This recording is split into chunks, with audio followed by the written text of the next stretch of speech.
Real estate is my favorite place to invest my money because when I invest in real estate, I can predict how much money this property is going to make me every single month after I buy this property. And so when I'm buying real estate, my goal is just to build up a number of properties that will each property is paying me every single month. If you can make $500 a month in profit from one property, which is doable, then if you have 10 properties, that's $5,000 a month coming into your pocket in profit that you don't have to work to earn. That's $5,000 extra every single month that you can use to spend on whatever you want. When you're looking for a property, before you go out and you actually make an offer and buy a rental property, the first thing you want to do is look at a bunch of different properties. You got to look at least 10 properties before you make an offer on one, because if you're just starting off, you're not going to know what a good location is or what a good property is or what a bad one is. And so you want to just start walking through homes and start walking through neighborhoods. One of the easiest things that you can do to determine if a property is in a good location or a bad location is just walk the neighborhood, walk through the streets. Is there something nice? Are the homes boarded up? Are they burned down?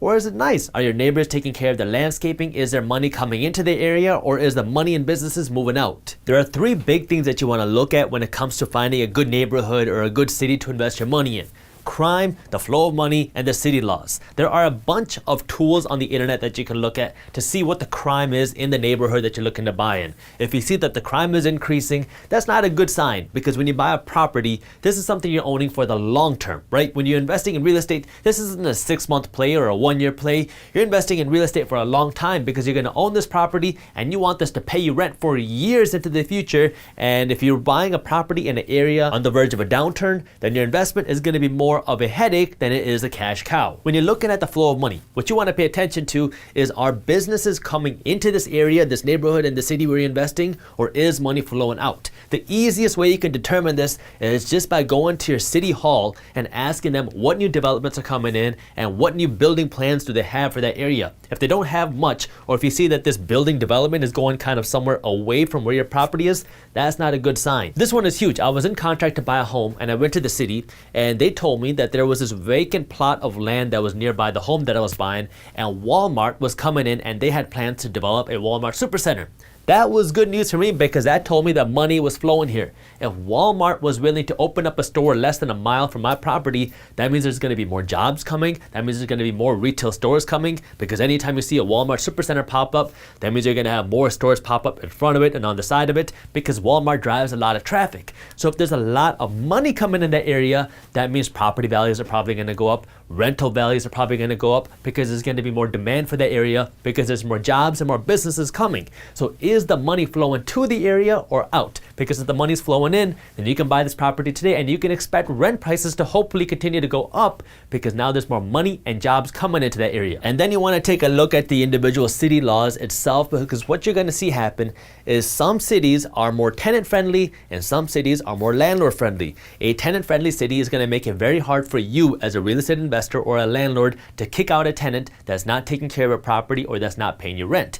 And so you want to pay attention to that, because if you are investing your money, you want to be in a city that is more landlord friendly, ideally, because if somebody is not paying you rent, you want to have the ability to kick them out without facing a whole bunch of roadblocks and a bunch of hurdles. Another thing you want to pay attention to when it comes to city laws is how strict is the city when it comes to city inspections. Now, there are certain cities that I just avoid buying in because they have these super strict standards, and they will fine you up the you know what if you have grass that grows 2 inches, or they're going to charge you a $200 permit fee if you got to change the batteries in your smoke detectors. I've already dealt with the headache and I don't want to deal with that anymore. So when I invest in properties, I'm looking at what the city laws are, and the best way you can figure this out is just by talking to real estate investors or real estate agents in your area that are familiar with investment properties. And so if you're looking at properties, talk to a real estate agent, because they can help you find some. And if they're actually familiar with real estate investing, they should understand how these city laws work, so they can guide you and help you find areas where you won't have to deal with all the headaches. When you're investing in real estate, you have to be thinking for the next 10 years, because you cannot move the property's location. I mean, if a home is beautiful, that's nice, but if it's in a really bad location, the niceness of the home doesn't make up for the bad location. One of my real estate teachers used to tell me, find the worst home in the best neighborhood, because the neighborhood is going to help drive up the home value and the demand for the property. If it's a good home in a bad area, it doesn't matter. You're going to have a really hard time making a profit on it. But if you have a bad bad home in a good area, now you can be sitting on a gold mine because you can renovate the property and you'll still have demand for people wanting to live in this home because it's in a good location. Sometimes that means you'd be better off paying a little bit more for a home on one side of a street than another side of a street. Like I was looking at buying a home in a city where they had a highway cutting right through the middle of the city. But on one side of the city, these homes were about 20% more than on this side of the city. But what I saw by talking to the city hall was that there was a lot of new developments coming on this side of the highway, and there was a lot of businesses moving out of this side of the highway. So it's the same city, and we're talking about just on one side of the road.